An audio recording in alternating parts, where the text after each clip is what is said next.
Une discussion très compliquée. Voilà l'euphémisme utilisé par le Kremlin pour évoquer le troisième tour de pourparlers entre l'Ukraine et la Russie à Istanbul en Turquie ce mercredi.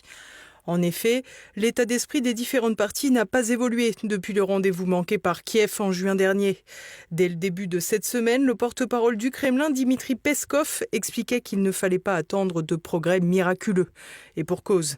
D'abord, tout porte à croire que chaque session de discussion commence mal. D'une part, l'Ukraine réclame un cessez-le-feu préalable à toute négociation de sortie de guerre. Une demande que Moscou perçoit comme un répit pour les soldats de Kiev et l'acheminement d'armes et de munitions en renfort. Il faut dire que les violations des accords de Minsk, mis en parallèle des confessions d'Angela Merkel expliquant qu'il ne s'agissait que de gagner du temps pour constituer une armée ukrainienne, ont considérablement entaché la confiance russe. À l'image de la pratique constante du double standard en matière de droit international, la trahison des accords laisse craindre à Moscou que l'Occident n'honorera pas davantage ses futurs engagements. Un vrai problème pour négocier la paix. Autre problème de taille, le refus de voir la réalité du terrain. En effet, les soldats russes ne cessent d'avancer sur le théâtre de guerre, repoussant toujours plus les soldats ukrainiens en sous-effectifs et sous-équipés. Un état des lieux qui ne se conjugue pas avec les objectifs de Volodymyr Zelensky de réclamer le retrait des troupes de Moscou des oblasts de l'Est ukrainien et de la Crimée. Pour le Kremlin, la question de ces territoires n'est plus véritablement un sujet, car si l'Occident refuse de les reconnaître, les populations ont été conviées à s'exprimer dans les urnes sur ce rattachement ou cette annexion. Par ailleurs, point non négligeable, ces territoires sont presque intégralement conquis militairement par la Russie.